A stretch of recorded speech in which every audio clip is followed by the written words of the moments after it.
Hi everyone, hope you're all coping. Now this is a different one. I did mention it in our last live chat. I have got what used to be a large vase. I've got what used to be part of a very large vase. Beautiful hand-blown lead crystal colour overlay. It was blown by a lady called Jill Mannings-Cox. And I went and bought it from her when she moved her studio, and unfortunately I managed to break it. That was between London and back home, and that was many years ago, and over the years I have made several pieces of jewellery from that beautiful vase or bowl. It was quite a big quite a big piece, and it was kind of flared out and slightly wobbly and unusual, and lovely greeny sort of colour. Anyway, so it's thick crystal, clear, with a very, very thin layer of green over the top. So now I'm going to create a little piece. It's actually quite a big piece. Now, if you can imagine, there's part of the top of the vase. Okay, you can see it's quite nice and thick. It's just about the right thickness for a pendant, because it's a pendant that I'm going to create.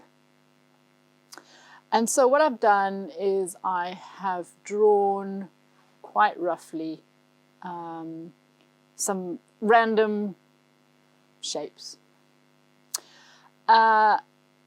Dropletty, sort of drops of water kind of look about it. And what's lovely is, of course, you can polish out the drops and make them nice and clear, and so they look real like water. But I'm going to keep it quite contemporary, so there's large droplets and there's round ones, and almost like bubbles, if you like. It is going to hang this way. I'll leave the bottom as it is. I've roughly drawn a shape, almost not quite like a large droplet, but a sort of a soft triangular shape. The hole will be drilled, I'll drill it about there, so there will be a good area of glass between the hole and the end, and I will use I like to combine it with leather thong, but in this case I'm going to use probably a silver jump ring, sterling silver, and then a sterling silver chain. And obviously looking at that, the edges are sharp, they're rough, they're nasty. So the first thing I will do, in fact, because I've already drawn the design on, I'm going to take a little stone and I am going to roughly just trace and draw in the shapes so that I don't have to start again, basically. I'm doing this in a fair amount of hurry. It is for someone that I am doing a job for, and it's quite a big job. And this is, I keep interrupting myself, this is my gift to her, basically. So it will be a completely unique piece of jewellery. What else can I tell you? The overlay of green is on this side. I have drawn on the clear side. I will be engraving the clear side. I mean, I'll engrave both sides, but the key thing is, which am I going to engrave on the back and which am I going to engrave on the front? And I'll be starting off by engraving the biggest, probably the biggest bits on the back. We all know that it looks nicer looking through the glass. I'm just looking at that, actually. It's going to be interesting how it lies on the person. Maybe lift it up there. I think by the time I've smoothed off the edges, it doesn't really matter because there's not a lot of swaying in it. But anyway, what I was trying to say is this side, the side I haven't drawn on, has got the green, okay? So when I engrave on this side, we're engraving into the clear crystal, right? And so it's still from this side, which will be the right side, the side facing out from the body, they will still appear green. If I were to be engraving on this side, I would be engraving away the color and then leaving a clear or a white finish. And so for this, I want at least some of these droplets to look green. So by engraving into the back, whether I polish them or leave them white or whatever I play with, they will appear green, providing I leave the green on the top. And what I have done before in these, I have usually engraved maybe a kind of, what would you call it, like a framework, if you like, of a texture, or basically it's the rough engraving, just to give it a frame. And by engraving on this side where the colour is for this frame, you end up removing some of the colour or all of the colour, so you can decide whether you want to grade it, you know, so that it goes from white to greeny to, and then polish it so that it becomes clear, whether white or green, if you know what I mean, clear glass or polished green. If you don't go too deeply, it'll still be green in places. It's quite thin. It's quite hard to explain something which is actually relatively simple. And of course, I'm going to be using a grinder, the sort of grinder that the stained glass artists use to grind off their little shapes. Not everyone will have one of these, of course, but you can still, with a bit of extra work, an elbow, you know, get your muscles going with your drill and probably a big diamond, lots of water, and you would just carve away the excess to the right shape. I'm going to be holding this against a rotating diamond coated wheel, and that's quite useful. And then, of course, then I will come back to the details and start playing, really playing nicely, getting into the design. It may not look like the shapes I've drawn now. I might change my mind a little bit as I go along. I might add to it. I might not do as many.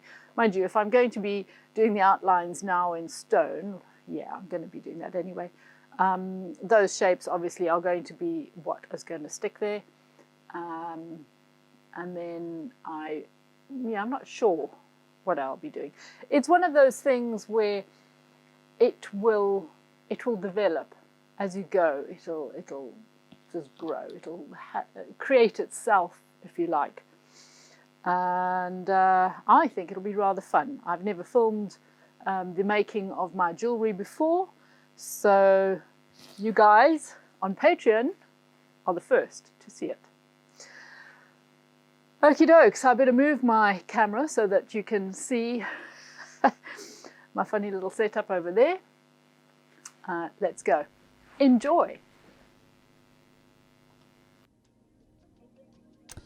Okay, so we have here a selection of the little pieces I was talking about, well, some of them, and you can see that I have already ground those. And here is an example of one of the rough pieces that are still waiting to be ground. Okay, so this is our piece. You can see where I have roughly outlined the shapes. And now I'm going to be grinding it down. This takes a little while, so I will skip and jump a little bit, and I will also speed it up slightly. This is now sped up to 120%. That wheel spinning around is coated with a diamond dust, and it's quite efficient. I wouldn't say it's very, very rough. Have used it for quite a number of years, and I've not changed it, and it seems to be fine. Underneath the tray is a water and a sort of a lubricant, a slightly oily lubricant that is being soaked up into the sponge, and then that gets rubbed onto the wheel, onto the diamonds. So it all works nicely together. And it's probably not the most efficient setup, probably because I don't use it every day, that's for sure. And so I just make do from time to time. You can see already it's starting to take shape.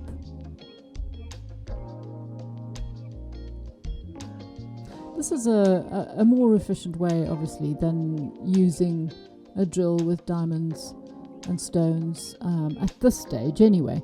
But obviously, if you haven't got one of these tools, then you can certainly do this with a drill and some big diamond shapes, just to grind away the excess glass. It's quite therapeutic, actually.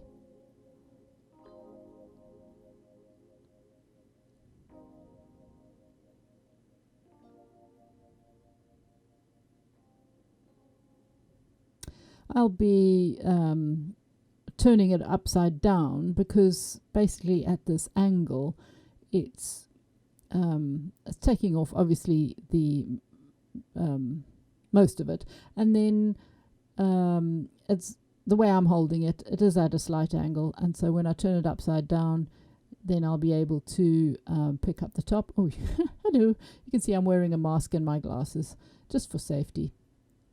That was very, very attractive, Les.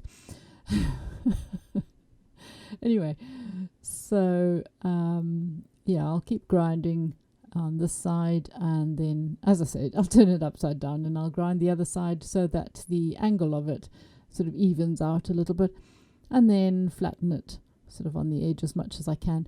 There's one thing about this is I do like it to appear to be handmade. I don't want anyone to think this has been put in a machine and done automatically with a computer.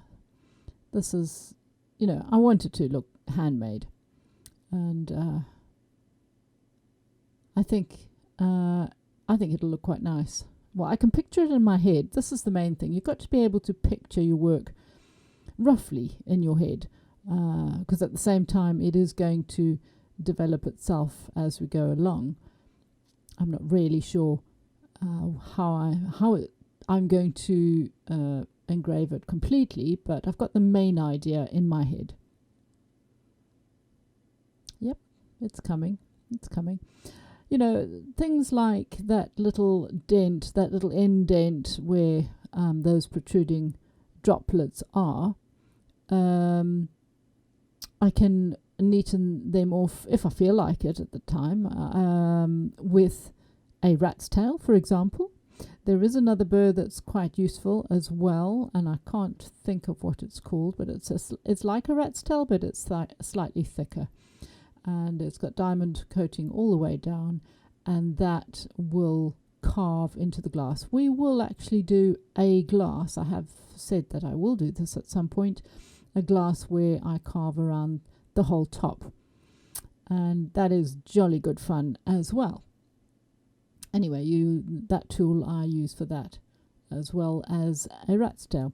So if I wanted to make those little corners, the indented corners, sharper, then I would go in there with the side of a rat's tail. That makes sense.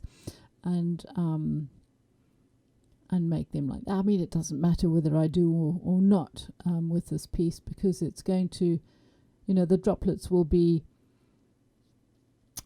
slightly within the edge, I think. I might change my mind, but I don't think so. Now I'm just kind of blending into the corners because the bottom, as I say, I'm leaving it with that finish. It's the finish of the top of the vase, so it's really nice and rounded and smooth. But there are a couple of little chips from when it broke, so I'm just having to grind it around a little bit, just to even it off a little bit there.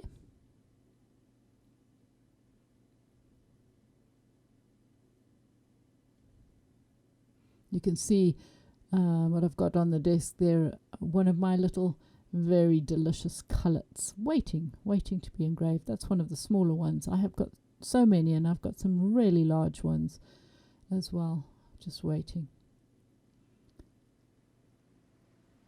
Right, I'm quite satisfied with the basic shape so far.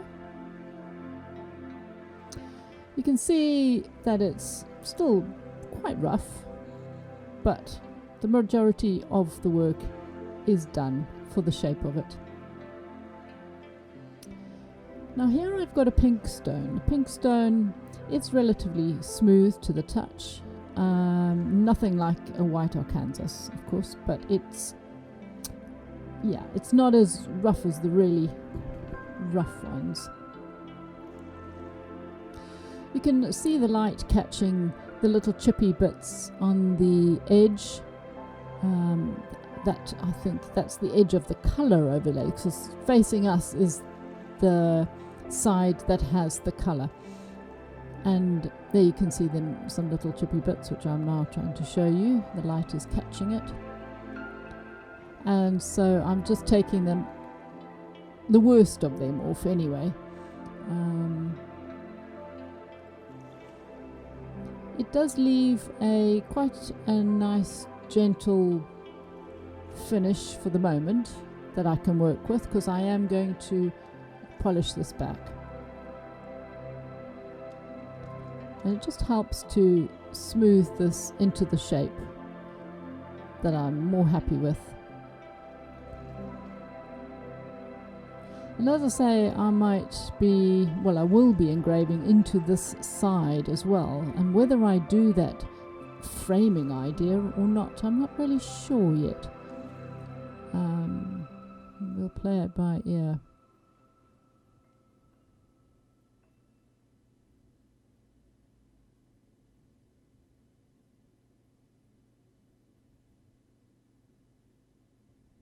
That little piece of music was rather nice, but very short.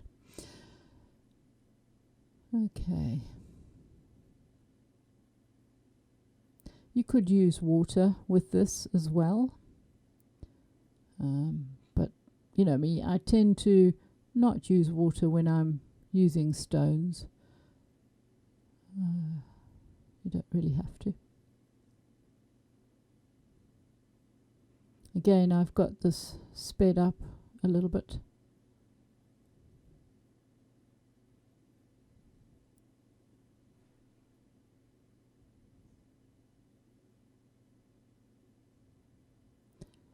So on to the next stage. Now I have a white Arkansas.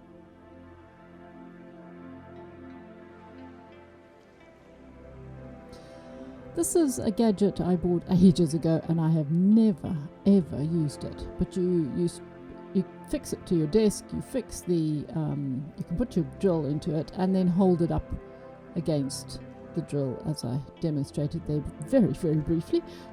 You'll have to rewind if you want to look again.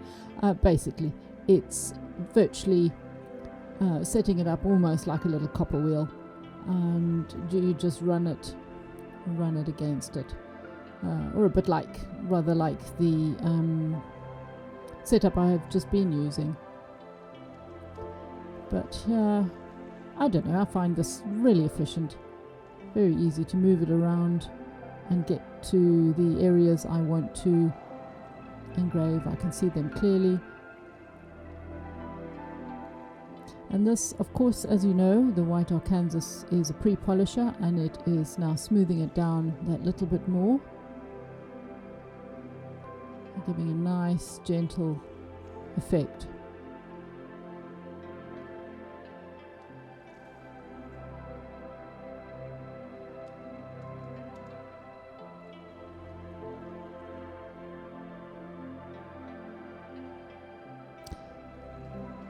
You can see how the colour is behaving now. It's quite a nice colour, that I must admit. There's nothing stopping you leaving the edges opaque like that, rough, white if you like. Just depends what blows your hair back, as they say. So now onto the other side.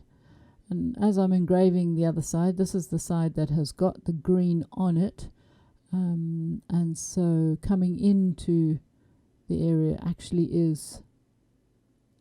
has actually removed some of the green. So I'm leaning over as far as I need to neaten where those chippy bits were.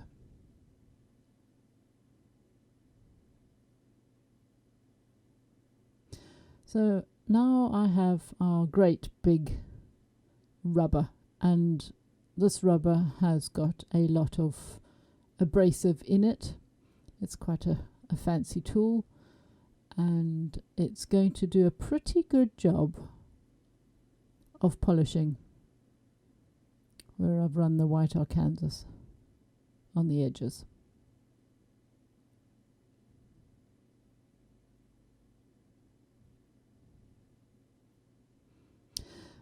What I'm doing now basically is a sort of a quick version of the finish. By the time I have created the whole piece, I will obviously go back to the edges and make sure they are as I want them. I may be touching them up quite a lot, I may not. It just depends, but initially getting them ready so that I can visualize the overall look. I mean, this was polishing really well. And the thing is, of course, this is beautiful crystal. It's so soft.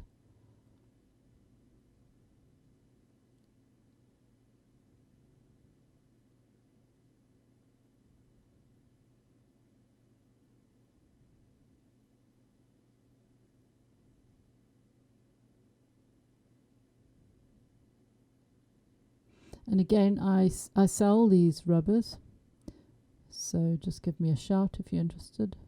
There are a couple of different shapes. This one, of course, is unrecognizable now because I've used it quite a lot. They last quite a long time.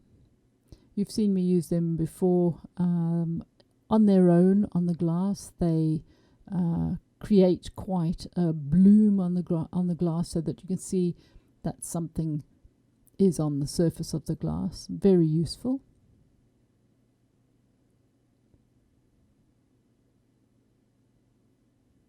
And that, as I say, is if you use it straight on the glass.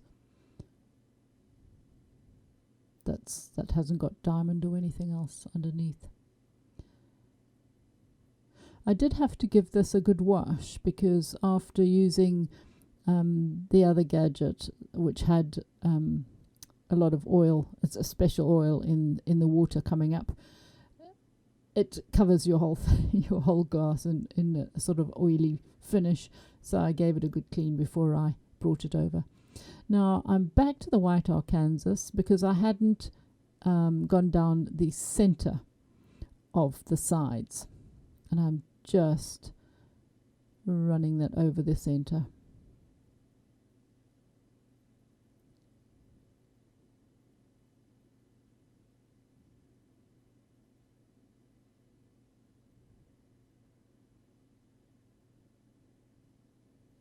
I love this gentle curvy shape of this glass. You can see it quite clearly as I'm holding it sideways on. It's just so lovely. Little did this bowl know that it was going to be used for so many different things. I have so many different lives. So now I'm back to the big rubber. Polishing off the edges, I mean the very edges. And look at that nice shape to it. It's not perfectly rounded. It's got like a little bit of something going on there that's not machine made. You can see it's done by hand. But somebody who is not an engraver will not have the slightest clue how it's made. Isn't that great?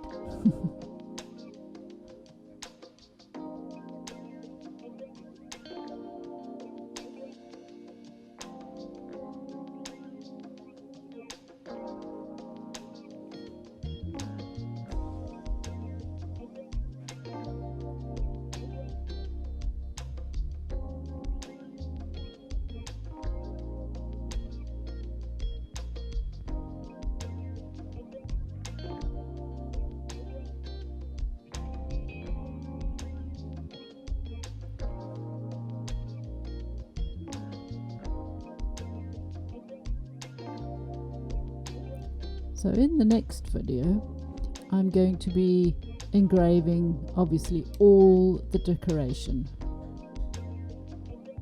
I'm really looking forward to it. It's going to be interesting to see how it develops.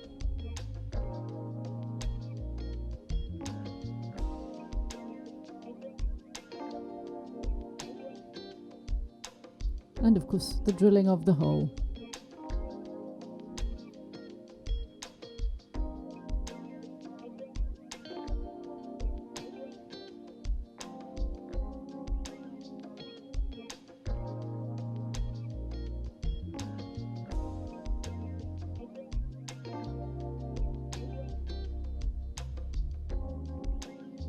Sometimes when you're looking at a piece of glass, it's hard to tell that, you know, when it's a colour overlay, it's hard to tell which side the colour is on.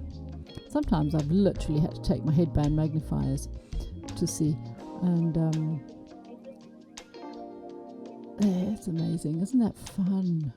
That's such fun.